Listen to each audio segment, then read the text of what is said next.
জানিস ভাইয়া বিপুল ভোটে পাস করবে। আপনার এই এলাকা তার জনপ্রিয়তা ভালো, এই এলাকা না সারা মিরপুর, গাবতলী, আমিনবাজার সব জায়গায় ভালো। বিশেষ করে আমাদের স্বতন্ত্র প্রার্থী আবু বকর সিদ্দিক সাজু ভাই, ওনার জনপ্রিয়তা খুব ভালো। বাস তারেক ভাইকে আমরা এই 14 আসন গিফট দেব ইনশাল্লাহ ইনশাল্লাহ ইনশাল্লাহ। বিপুল ভোটে পাস করবে। গোল গোল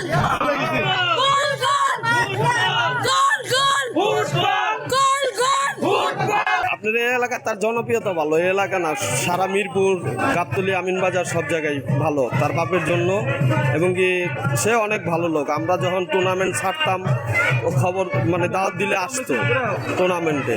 2001 সাল, 96-তে, 98-তে আসতো। ভোটার, স্থানীয় ভোটার, কিন্তু এখন আমাদের সামনে নির্বাচন, হ্যাঁ, বিশেষ করে আমাদের স্বতন্ত্র প্রার্থী আবু বকর সিদ্দিক সাজু ভাই, ওনার জনপ্রিয়তা খুব ভালো। তার কারণ হচ্ছে কি, ওনার বাবা মরহুম খালেক সাহেব 5 বার এমপি ছিলেন। উনি আমাদের এলাকার জন্য উন্নয়ন বলেন, স্কুল, মাদ্রাসা, মসজিদ, এতিমখানা, এমনকি আমাদের যে প্লটগুলো আছে একমাত্র ওনার বাবার মাধ্যমে বরাদ্দ দেওয়া হয়েছে। গোল গোল